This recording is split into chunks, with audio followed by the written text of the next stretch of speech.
Hi, I'm Norm Abram. Welcome to the new Yankee workshop. But today we're going to build this classic plant stand, perfect for displaying your favorite plant. We found the original in an antique store in England. We'll take you there next.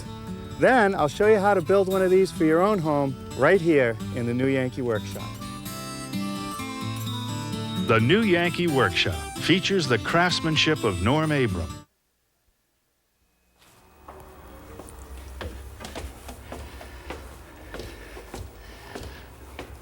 Well, today we're in the town of Royal Tunbridge Wells, which is about 30 miles from London. And in history, this was a place where the royals would come to draw water from the spa.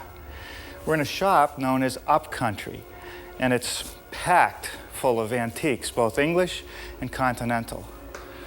Look at this armoire, a beautiful pine armoire. And the tag says that it's Danish. And actually, it can be yours for about 1,200 pounds.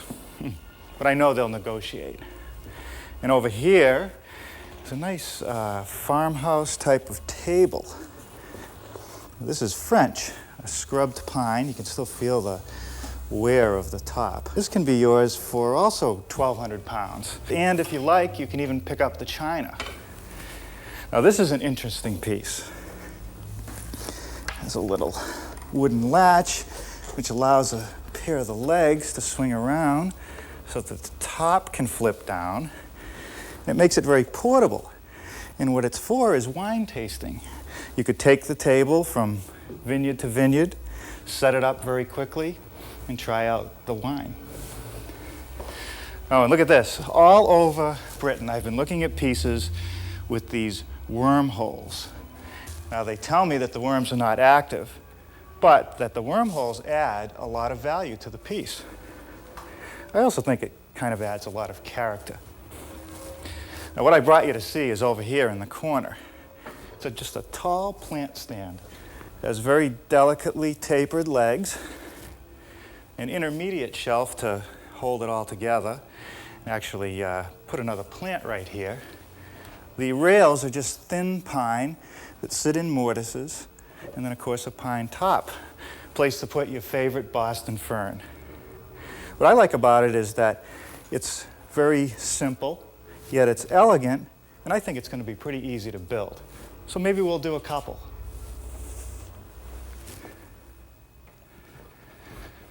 Well, here it is, our version of the antique plant stand. I made it out of pine like the one we saw at Upcountry Antiques, and I maintained the tapered leg. The only difference that I have is that the rail that supports the intermediate shelf is mortised into the leg instead of just nailed onto the inside. So now if you have a big Boston fern that you want to set in your living room where no one can touch it, you might want to build a couple of these.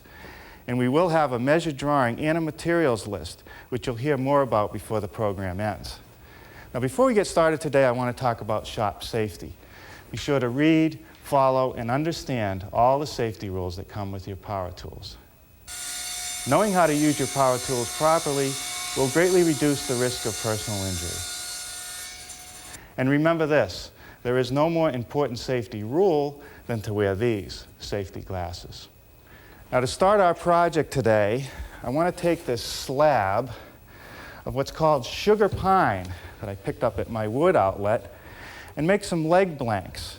Now, it's a soft pine, even softer than the standard C or D select pine that we use on our projects.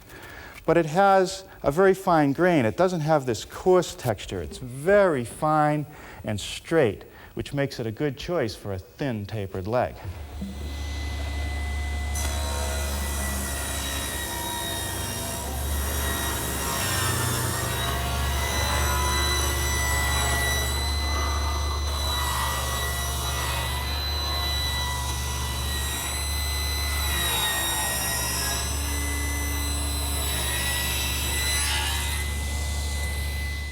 Now, what I have now are 4 blanks that are just a little less than 1 3/8 square. And what I want to do is run the pieces through my surface planer so that they end up being 1 1/4 square. So the idea is that all 4 pieces want to be exactly the same. So I'll make a pass on one edge, then turn it 90 degrees and make a pass on an adjacent edge on all 4 pieces before I change any setups.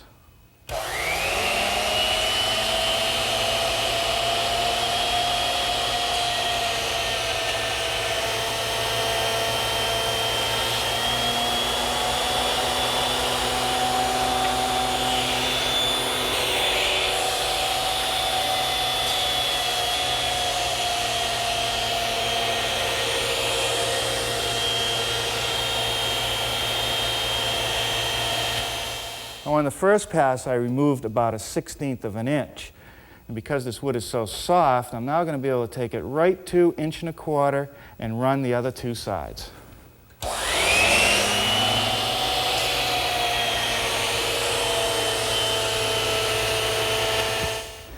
Now, the standard way to taper a leg is to use one of these, a tapering jig.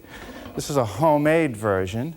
And what happens is when you place a piece of wood in it and keep the jig against the rip fence, as you push it through, it cuts at an angle, making the taper. But here I have a 50-inch leg, and I can't even get far enough back and have any kind of bearing on the rip fence. In fact, it would be pretty unsafe to even try it. So I guess it's time to build a jig for tapering longer legs. First thing I'm going to need is a piece of plywood. I always end up with these little strips of plywood from different projects, and I wonder why I save them. But on a day like today, this is where they come in handy. I'm going to cut a piece about 65 inches long.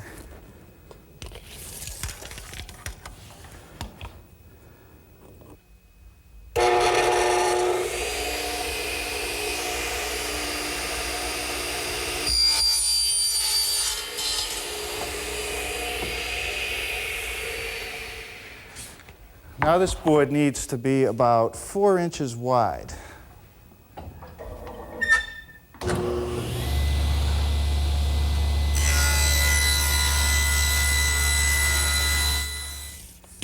Well, now a little layout. First I'm going to measure 49.5 inches down, which is the overall length of the leg, and square a line across. I'm going to come up to this end and measure down 5.5 inches. And that's the amount of the leg on the top that I don't want tapered. Put a line across there. Now we'll put a mark at 1 1/4 inches, the width of the blank as it stands now. And then down here at the line I already made, we're going to put a mark at 15/16. Now we'll just connect those 2 points with a straight edge.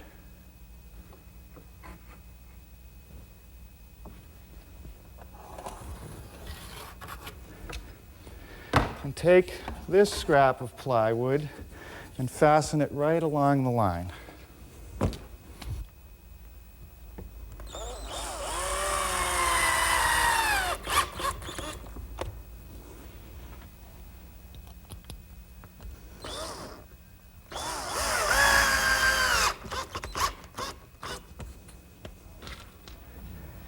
Now a little stop block down at the end against which the leg will rest.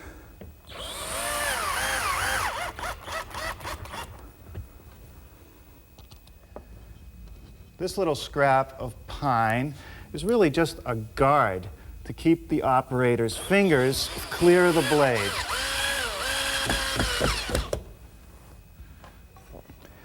Now let me put one of the blanks on the jig to show you what I'm doing next. I'm going to put this scrap of plywood, which makes it even with the top of the blank, and then fasten this clamp to hold the blank when we push it through the saw.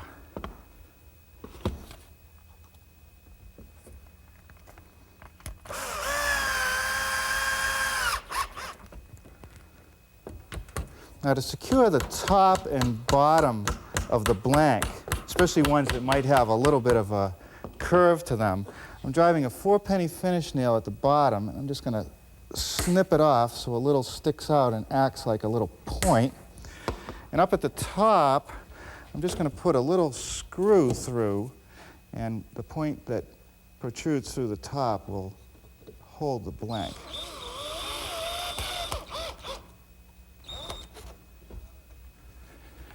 Well, now we'll give the jig a try. First, I'm going to take the blank and push it up against that bottom pin. Give it a little tap to set it. And up here on the top end, I'm just going to squeeze it down onto the point of that screw and tighten the clamp in the middle. I've installed a feather board on the table saw to hold the jig tightly against the rip fence, which is set at 4 inches.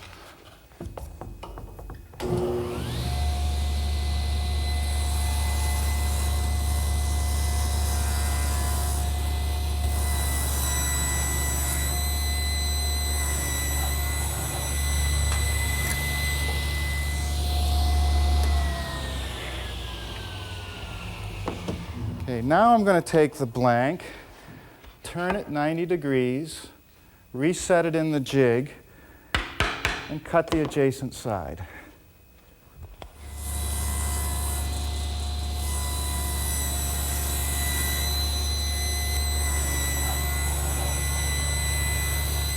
Now the sawing operation leaves the edges a little bit rough, so I'll smooth those using my joiner.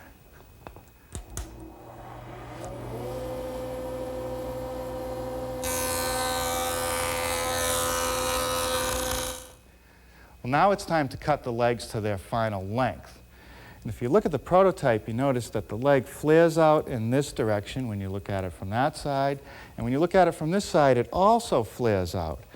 So in order for the leg to sit flat on the floor and for the top shelf to sit flat on the leg, I need to make a compound cut. So I've set up my radial arm with the blade tipped at 5 degrees and the arm swung over at 5 degrees. I want to make sure that I hold the outside corner that's straight up against the rip fence. So I've put an X mark on each side that's been tapered. We'll trim a little off the top, measure it for length, and cut the bottom.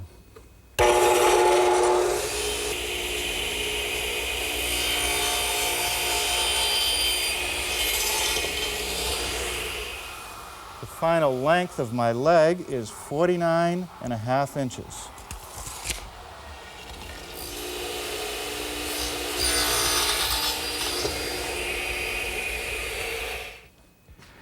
Next, I want to cut the mortises in the upper portion of the leg for the rails. The rails are a 1/2 inch thick, and they just slip into the mortises. To make the mortises, I'm going to use my router table. And I've set it up with a 1/2 inch straight cutting bit, and I've put a piece of tape on it for the leading edge and the following edge of the bit. And in the sample, I can show you what happens. Always holding the straight edge of the leg against the fence, we'll make one mortise by starting on the end and running it through until the line on the layout aligns with the line on the table. For the adjacent mortise, I'm going to have to make a plunge cut, dropping it down so that I line with the front pencil mark and just push it through. Well, now with everything set up, we can run the legs.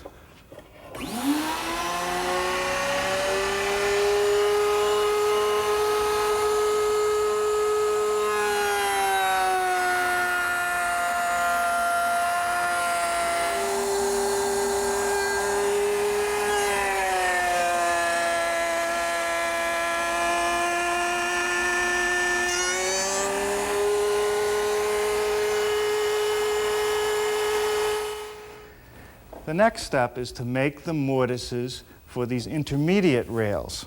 And to do that, I've moved the fence back about 1/16 of an inch. And that's so the mortise will end up centered in the width of the leg at that point. The height is still the same. Now I have to keep in mind that the straight side of the leg will always be against the fence. I'll make a plunge cut and a mortise that'll end up about 1.25 inches long.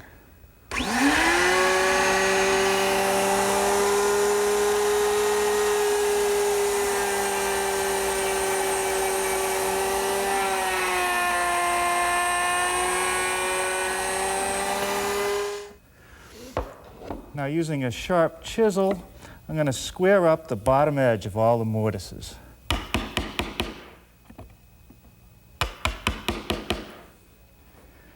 The top rails are made from 1/2 inch thick stock, and I've ripped and jointed a piece to 4 inches wide. Now I'm going to have to cut the ends of the rails at an angle. 5 degrees, which is also the angle of the flare on the legs.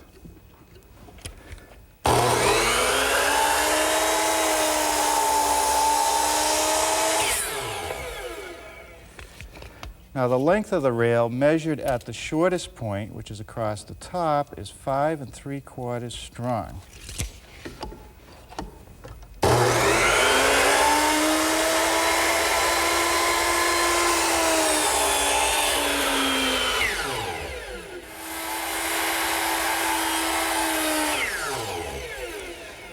Now the lower rails are also 1/2-inch stock, except this time they're only 1 inch wide. Cut at the same 5-degree angle, 9 7/8 along the top edge. The next thing to work on is the lower shelf. It's made from 1/2-inch thick stock, and it has to be notched around the legs. So I've taken a piece and laid out each corner, clamped it in the bench, and now I'm just going to cut them with my little dovetailing saw.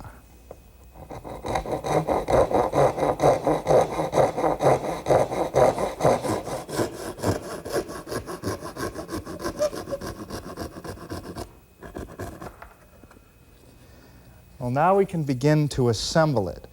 I'm going to apply a little bit of glue in all the mortises and some on the ends of all the rail pieces.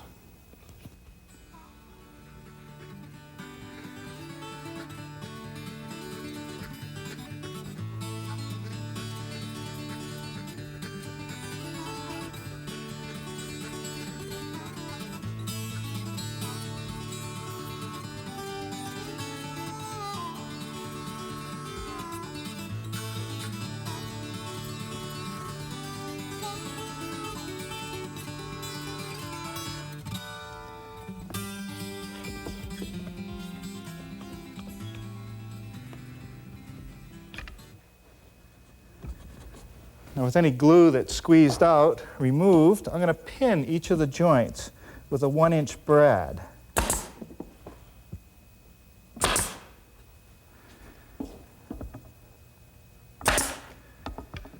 Okay, now let's set this one aside to dry and build another one.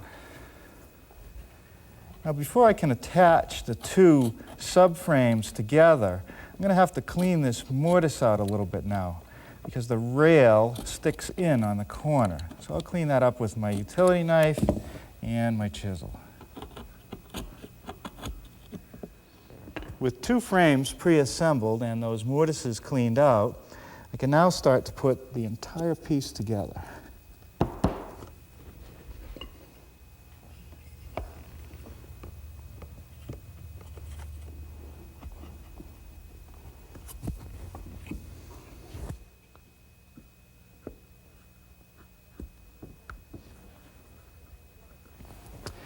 Before I can attach the other pre-assembled frame, I want to put the lower shelf in. And when I made the mortises, I overcut them a bit so I would avoid having to square up another corner.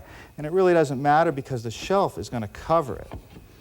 Now this is the last chance to put this shelf in place. And what I have to do now is slip the other frame in, we'll clamp it and nail it together.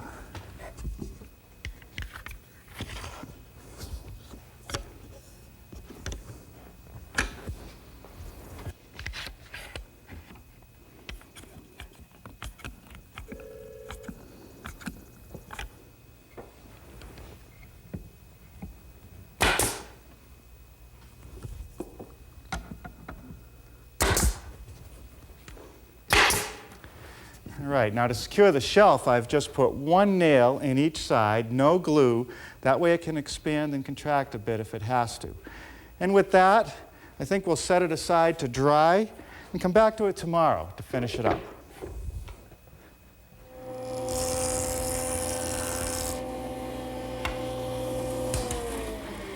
Well, I got started this morning by taking this piece of stock and chamfering the edge using my joiner with the rip fence set at a 45-degree angle. And that's going to become this little molding that dresses up the top shelf. And I find that it's always easier and a lot safer to put the detail on the edge of the molding first and then cut out the smaller piece.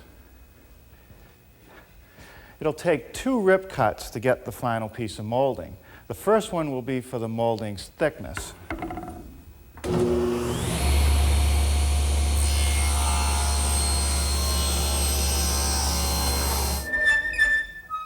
And this final pass will give me the width.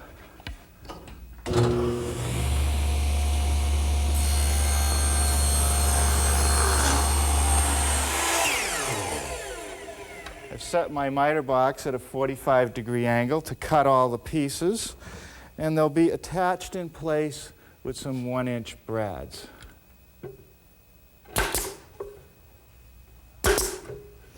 Well, now we'll make the top shelf.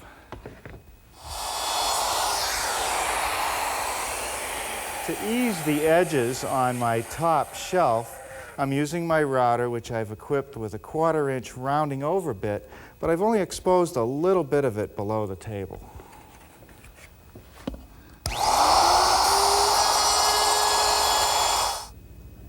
Now, to secure the frame to the top shelf, I'm going to use a wedge that I've cut on each end at a 5-degree angle, because the rails also flare at a 5-degree angle. I've cut it a little bit long so that it will just wedge itself in there. Now, to actually secure the top, I'm going to use 1 2-inch screw.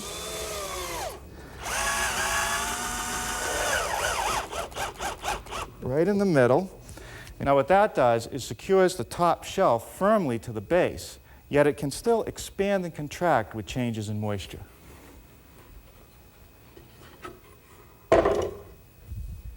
Trying to make this new pine look like that country pine is a really thankless task. Even the pros over in England, who do it for a living, tell me that unless you're willing to take the piece and maybe dip it in a caustic solution and play around with a lot of different stains, it's still not going to come out looking like the antiques. So we're going to try a couple things of our own. Today I'm putting on a water-based stain. The color is called Spanish Oak. And I'm going to put it on with this foam brush to start, nice and even, and then take a rag and wipe off the excess. I'll do the whole piece, getting it as even as possible. After the stain was completely dry, I applied a coat of sanding sealer. And that's a good choice for the first coat because it fills the pores of the wood and it gives me a proper base for the final finished coat. I sanded everything with 220 grit sandpaper, and I filled the nail holes with this soft putty. Now, it comes in a whole range of colors, and I simply found the one that was closest to my stain color and filled the holes. Now, it's soft, and it won't fall out of the holes later on because it doesn't dry out. With everything tacked down or all the dust removed, I'm ready for the final coat, which will be a gloss polyurethane. It's a water base, so it dries fairly quickly. I'll put on 1 coat, let it set for about 20 minutes, give it a light sanding, and put on the final coat. And then it'll be ready to use. Hey, look at that, it works. And you know, I think we're getting real close with our combination of stains and polyurethanes to that English country pine look. It's a very useful project.